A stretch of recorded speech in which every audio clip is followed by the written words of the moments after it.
Now, I suppose I would say upset when it comes down to this, because I value freedom of speech and I value honesty when it comes down to what you actually profess to have. Sally Morgan, the famous psychic, who I personally consider to be a fraud, she has received a load of money, well, I say a load of money, £125,000 from the Daily Mail because she took them to court, suggesting damages because they suggested that she was a scam artist. They didn't bother pushing, did they? Pushing for the fact that she has not shown that she has an ability in controlled conditions, the fact that she can easily research people using various computer programs and using Facebook, so her own little team can work that.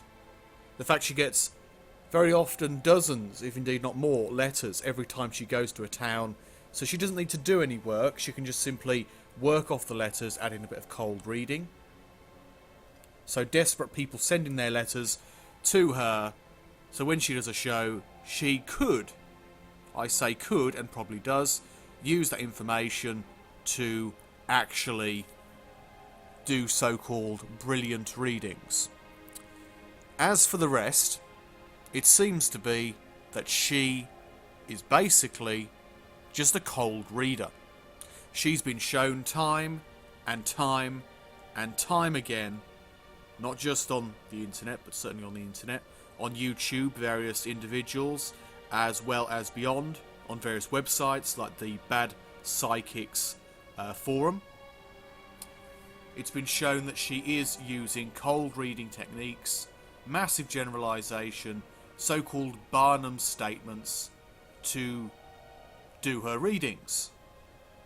And many people have said, why don't you take up the James Randi Paranormal Challenge and win $1 million, and you can give it to a charity of your choice or keep it for yourself if you wish. So this woman, I would call her a fraud in my opinion, has been, well, avoiding any form of testing, and now gets a massive payout from the Daily Mail because of old damages. How much money is this woman making anyway? Regular shows around the country, regular readings for clients, including celebrities, TV show contracts. Basically, this woman, this fraudster, Sally Morgan, is using lies to gain funds, and the Daily Mail was brave enough originally to call it a scam, and now, because they're afraid of negative publicity and, well, they've been taken to court, they've paid out a bunch of money to her. Okay, here's a quote. I'll read it out to you.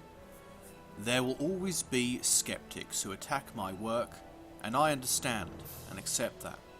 However, to libel me and falsely accuse me of a con trick does not constitute a rational commentary or debate. I hope now this statement and apology will repair the damage that has been done. Let's remind ourselves, folks, why these particular stories have come forward about Sally Morgan. The main event was a couple of years ago in 2011. A couple of people in Ireland, towards the back of the room in a theatre where she was doing a performance, could hear through a window people behind, like, the scenes passing on information. They could hear it clearly. The newspapers reported upon that. Sally Morgan sued for libel. Think about that, folks. people with genuine concerns about a hidden earpiece. By the way, you can find images of the hidden earpiece. I've spoken about this time and time again. Sally as she finally leaves the stage. Live show. A member of the audience claimed they heard a man backstage feeding Sally information in secret. And this is the way it's been reported. A fan who was sitting in the back row of the Grand Canal Theatre in Dublin during one of Psychic Sally's shows told a radio station that she could hear a man's voice through an open window behind her, claiming that everything he said the psychic was saying 10 seconds later. She added that when theatre staff realised members of the audience could hear the mysterious voice during the performance, then the window was closed. But Stephen Fallon, the general manager of the theatre, said the voice came from two lighting technicians who were talking during the show. So absolutely not a clear-cut case one way or the other here. And then in a statement from her website, the recent performance at the theatre I felt was a fantastic show.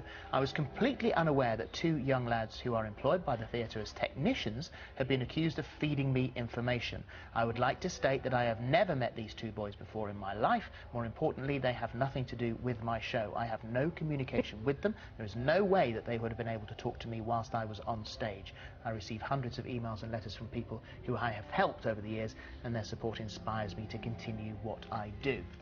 Which, of course, you know, we can't judge that one way or the other, but it certainly opens up the topic for conversation. Judge it with something I found yesterday. Basically, she's not denying that she gets any communication from someone. She's denying specifically the lighting people. Well, she says that only her headset is purely a microphone. She does not receive. That's what she said. Headset with the microphone is purely a microphone, and she can't get messages from that, but she hasn't denied having a separate earpiece, which is on the other side. There's a shot of her walking off stage, taking off the microphone, and a separate earpiece which she leaves dangling. It's an earpiece. She has worn an earpiece on stage. Well, I haven't seen that, so we couldn't possibly comment. Okay, that's my opinion, but I challenge her to deny that. Oh, here's a good statement. Basically, her lawyer, Graham Atkins, told the court she has performed in over 600 shows in more than 100 different theatres or venues to audiences stretching to hundreds of thousands. That means nothing. I mean, such talk proves nothing.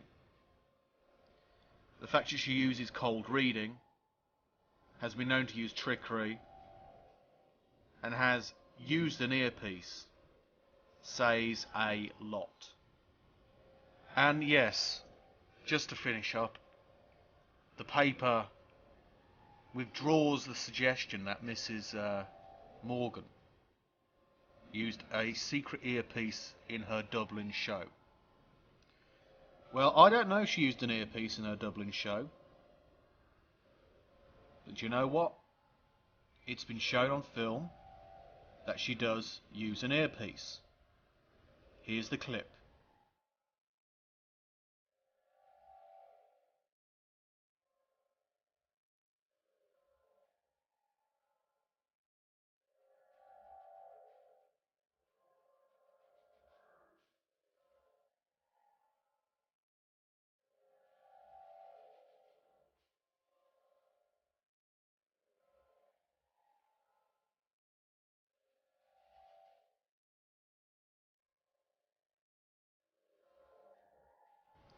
And for goodness sake, look into what psychics do, how they can work, and be a bit more savvy as far as how these individuals use trickery. You see, I'm sure when she took up, legal advice, because of the allegation of an earpiece, she could play upon that to take the Daily Mail to court. If they'd focused on her broader trickery, then I don't think she would have had so much of a case. If they'd been willing to, actually try and confirm through some means, some way, shape or form, whether or not she was a fraud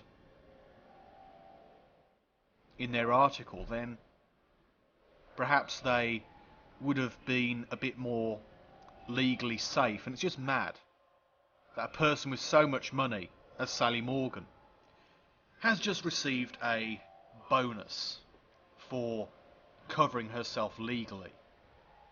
So now people say, oh well, yes, she actually sued the paper and therefore she must be a real psychic.